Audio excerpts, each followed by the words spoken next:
Congresista, bienvenido. ¿Qué tal, Rolando? Muchas gracias por la invitación y por permitirme conversar con los oyentes de Radio San Borja y comentar y, en fin, dar algunos alcances de qué cosas se está haciendo en seguridad ciudadana. La verdad que no se está haciendo mucho, pero bueno, estoy aquí para responder todas las Ayer inquietudes. se lo preguntaron eso al Premier en un programa en Canal E, el periodista Castillo.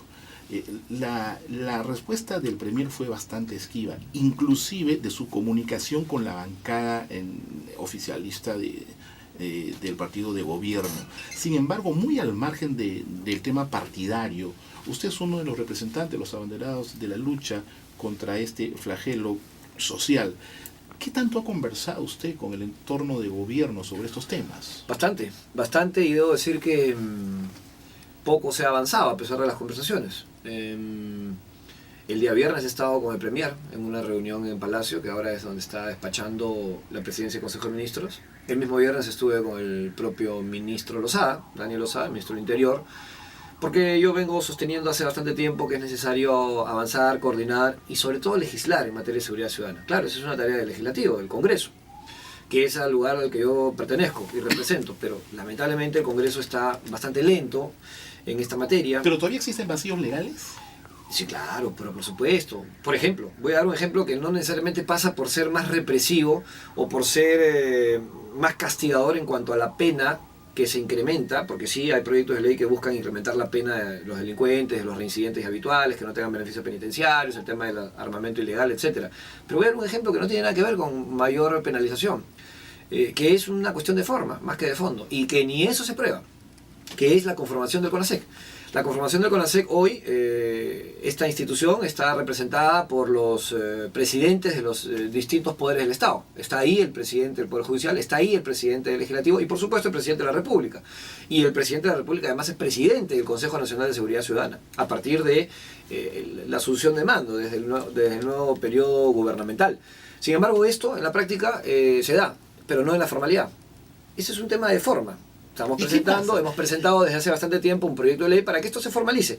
Esto es un ejemplo. Hemos presentado proyectos de ley para que haya mayor dinero en cuanto a este Fondo de Seguridad Ciudadana, también creado en CONASEC, que se creó con 200 millones, pero yo estoy seguro que en la medida en que tengamos muchos más recursos y en la medida en que presentemos iniciativas legislativas creativas para generar más ingresos y para que finalmente se pueda esto llevar a este Fondo de Seguridad Ciudadana, pues vamos a tener una mejor lucha contra la criminalidad. ¿Hay un entrampamiento dentro del tema burocrático, administrativo en el Congreso? Yo creo que es falta de voluntad política, porque el Congreso es un foro político. El Congreso es una institución en donde los grupos políticos, los partidos políticos están ahí representados. Y me parece que hay falta de decisión política por distintas razones. Lo cierto y lo concreto es que no estamos legislando en materia de seguridad ciudadana. ¿Una de las razones más importantes? ¿Qué cree usted? Tal vez porque cada quien quiere jalar agua para su molino. Cada comisión, cada parlamentario pretende tomar protagonismo en temas de seguridad ciudadana y entienden que desde su área, desde su comisión, desde su posición, se tienen que presentar las cosas y eso hace que se entrampe. ¿A quién le toca ordenar la casa? ¿Al presidente del Congreso? Yo creo que en primera instancia el presidente del Congreso, pero reitero, como esto es un tema que no se está, en lo que no se está avanzando, yo estoy pidiendo, y esta es una de las razones por las cuales les solicitaba cita a los ministros y fundamentalmente al Premier, estoy pidiendo que el Poder Ejecutivo legisle en temas de seguridad ciudadana, que pida facultades, como lo ha hecho con la minería ilegal. Bueno, creo que el tema de la seguridad es en todo el país. Entonces se requieren medidas urgentes. ¿Qué le han dicho? Nosotros hemos presentado, para terminar la idea, 8 proyectos de ley como Comisión de Seguridad Ciudadana y tenemos en agenda aproximadamente 5 en etapa de elaboración. Ya están casi listos. Proyectos de ley muy importantes para, reitero, contribuir con la reducción de la criminalidad y la delincuencia. Dígame el que considere más importante. Y ahora se los digo. A lo que quiero terminar es que estos proyectos de ley no han sido presentados, no pueden ser aprobados. Las comisiones dictaminadoras, lamentablemente tenemos la dificultad de no ser comisión dictaminadora. Somos una comisión de observación, somos una comisión de análisis, pero las comisiones dictaminadoras a donde tienen que ir estos proyectos de ley, llámese justicia, llámese defensa, no están dictaminando. Y tampoco se están llevando a la agenda del pleno, entonces no hay leyes. Por eso es que pedimos porque aquí no se trata de tener un protagonismo personal ni partidario, sino se trata de que se avance en esta lucha contra la delincuencia. Estamos pidiendo que el Ejecutivo legisle en materia de seguridad ciudadana y que se avance, y que se pueda tener medidas y normas acordes con los tiempos de hoy que nos toca vivir contra este flagelo.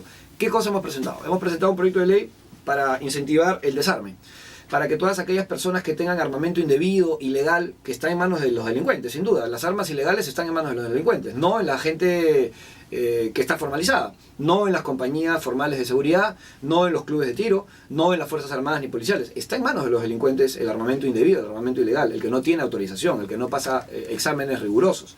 Entonces, queremos ir contra ellos. Y queremos ser muy severos en cuanto a las penas de aquellas personas que tengan armamento sin autorización.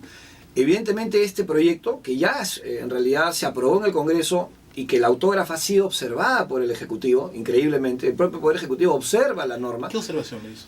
Básicamente de carácter técnico, que hay que modificar otros delitos. Porque y eso es lo que alarga el tema. Y alarga y sigue alargando. Entonces no hay, reitero, no hay vocación, no hay voluntad, no hay coordinación. Esto se tiene que coordinar. Mientras tanto la delincuencia aumenta. Pero claro, le seguimos dando espacio, le seguimos dando espacio. Ahí hay un ejemplo de uno de los proyectos de ley que hemos presentado como comisión. Hay otros para eliminar beneficios penitenciarios contra los delincuentes reincidentes y habituales. Yo estaba observando, viendo los archivos periodísticos, hay un convenio que se tenía con las Águilas Negras para que puedan vigilar los bancos en sus horas libres, y este convenio queda sin efecto en este gobierno. Y desde que queda sin efecto, a pesar de que el Ejecutivo plantea, y he escuchado a algunos ministros que dicen que no quedó sin efecto. A mí me parece que ya quedó sin efecto. Pero las Águilas Negras no están en los bancos. Así es. Empezando por ahí. Así es. Desde ahí de repente ha sido de palabra, pero bueno, no se trata ni de palabra ni de formalidad. Porque vayamos a los hechos, no se están trata ahí. Que tienen que estar dando custodia en los bancos porque ya estamos viendo las consecuencias. Ahí Ahora, está. ¿en qué instancia se encuentra esto? ¿Se está verificando si se puede retomar este convenio? Porque han habido 11 asaltos a bancos en todo este tiempo. Sí, yo voy a pedir justamente a raíz de estos lamentables incidentes que se han suscitado en los últimos días, voy a pedirle inmediatamente al ministro del Interior que nos haga llegar los convenios, que nos haga llegar información relacionada a si estos están vigentes, si no están vigentes, si se dejó sin efecto y las razones del por qué se han dejado sin efecto. Y si nos dice que están en estricto cumplimiento, habrá que preguntar por qué no había personal policial en las agencias que han sido asaltadas en los últimos días, en las últimas semanas. Entonces sí, esto es una tarea pendiente que tenemos como comisión y voy a oficiar inmediatamente al ministro del Interior para que se nos dé información absolutamente exhaustiva de qué es lo que ha sucedido con estos convenios, ¿no? Podemos vivir en un país en el que no pase nada ante inacción de las autoridades o ante equivocaciones o ineficiencia de las autoridades. Aquí nadie está diciendo que haya un delito de repente detrás del tema Antauro-Humala, pero sí estamos hablando de que ha habido por lo menos desidia, por lo menos errores funcionales, y estos se pagan con dar los pasos al costado correspondientes, ¿no? Ahora, reitero, nadie quiere eso, pero se tendrá que esforzar el gobierno para ser bastante más eficiente y que no haya este tipo de faltas. Para terminar, congresista, el tema de Bugatás, sobre los problemas que ha habido en el interior del Congreso, ¿qué opinión le merece? A ver, yo tengo, y esto a veces puede ser una frase trillada, una frase que siempre se utiliza, pero es la verdad. Yo digo con toda sinceridad que tengo una muy buena relación con Daniel, lo considero un amigo. A mí Daniel me ayudó muchísimo, fue la primera persona a la que yo llamé cuando sucedió lo de mi hija Ariana y me ayudó muchísimo en las coordinaciones correspondientes y le agradezco y estaré eternamente agradecido.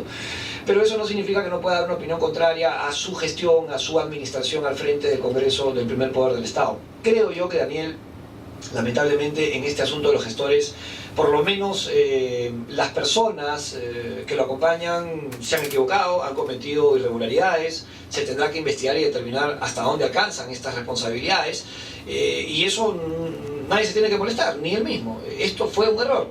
Queda claro que hubieron personas que habían fallecido y que estaban figurando como presuntos beneficiarios de este programa de gestores.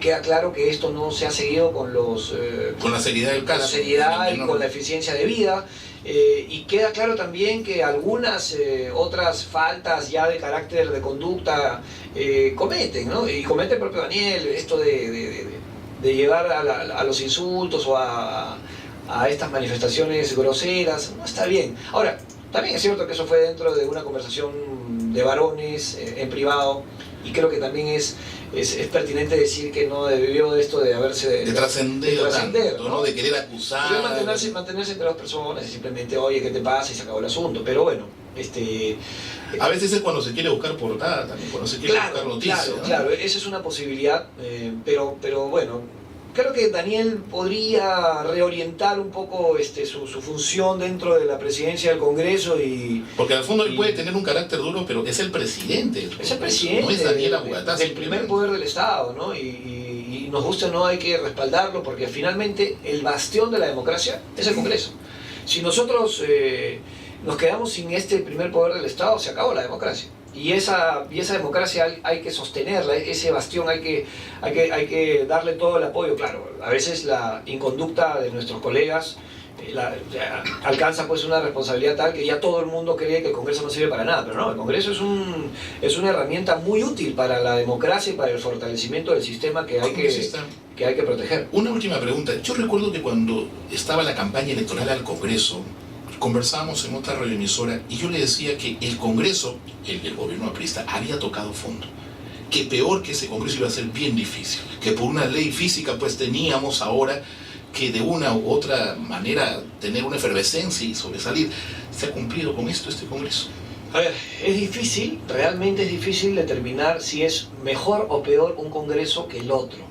Lo que sucede en un Congreso y lo que viene sucediendo en el Congreso de la República, año tras año y periodo tras periodo, es que nuestros colegas no están haciendo bien las cosas, es que los partidos políticos no están teniendo los controles necesarios para determinar y para saber qué candidatos llevan para que finalmente sean parlamentarios. Y creo yo que esto pasa por no tener normas rigurosas. Quiero aquí contar y comentar que nosotros tuvimos una brillante oportunidad para que no estemos en la situación en la que estamos hoy en el final del periodo pasado. Se presentó un proyecto de ley para que todo aquel congresista, y esto es muy interesante, es una idea muy creativa que a mí me pareció fundamental y la firmé inclusive, la presentó Mauricio Mulder, pero no lo apoyó ni la bancada fujimorista en su momento ni la bancada nacionalista. Pero partía por lo siguiente, que todo aquel congresista que presentara información falsa, que no cumplía con la declaración jurada, no asumía el cargo. Lo hicimos justamente para los entrantes. Y ya se venía especulando sobre algunos representantes que tenían un pasado... Que podía pasar lo que ya pasó. Complicado, ¿no? Lo que ya pasó. Y entonces era que no asumían el cargo, no juramentaban ante el primer poder del Estado hasta que solucionen su problema a nivel judicial con sentencia firme. Si es que tenían una denuncia fiscal, no juramentaban. Y lo interesante es que no se permitía el acceso, el ingreso del accesitario, porque a veces también los accesitarios están detrás de estos casos de corrupción. Y entonces, claro, era una forma de sancionar a la agrupación política, porque así vamos a tener... Y al no ingresar al accesitario se bloqueaba. Se bloqueaba. Entonces quedaba un congreso de repente con 80 representantes. No importa, pero era un congreso que no se iba a desprestigiar como se viene desprestigiando al no haberse aprobado una norma tan importante para el Parlamento. Creo que eso hubiera sido una salida extraordinaria y que no se supo aprovechar, y reitero, tal vez porque los grupos políticos sabían que gente tenían en su interior y por eso no lo aprobaron. Entonces me parece también que tiene que haber una sanción, y esta era una forma de sancionar a la agrupación política. Le reducías la cantidad de representantes hasta que solucionen su problema en la justicia, que es donde corresponde. ¿Y qué está sucediendo? Y no tenían inmunidad además. Inclusive hay un viceministro que se tocó mucho en la prensa, que juramentó un día domingo y el día lunes estaba siendo destituido. Exactamente. Y la prensa no ha hecho absolutamente nada de esto. Y bueno, yo supongo... Estamos todos en el tema político, sabemos que algo se habrá encontrado en las 24 o 48 horas para destituirlo, y esto ha debido de preverse con mucha anticipación. Por supuesto, porque ahí hay otro problema, ¿no? La corrupción, que sigue siendo el primer mal que tiene el país. Y la inseguridad inclusive, que es un tema que también nos ha convocado en la entrevista del día de hoy, la seguridad es prima hermana de la corrupción. Si hay corrupción en la seguridad ciudadana, evidentemente no vamos a tener ningún avance, ningún logro, por más que tengamos la mejor voluntad del mundo, ¿no? Bien, congresista Renzo Reyaro, le agradecemos a ustedes infinitamente su presencia aquí en Radio San Borja.